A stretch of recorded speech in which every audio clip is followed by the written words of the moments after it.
بسم اللہ الرحمن الرحیم۔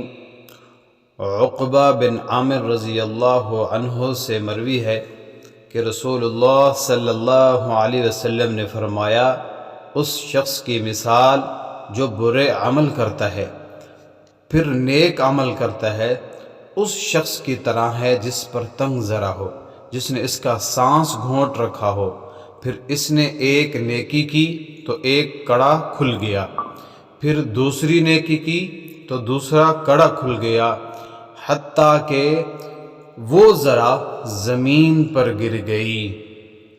میرے معزز سامعین، خلاصہ حدیث یہ ہے کہ گناہ نحوست ہے جس سے دل مردہ ہو جاتا ہے۔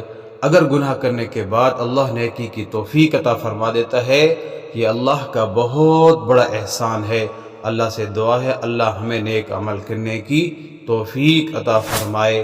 اللہ سے ڈرتے رہو، نماز قائم کرتے رہو۔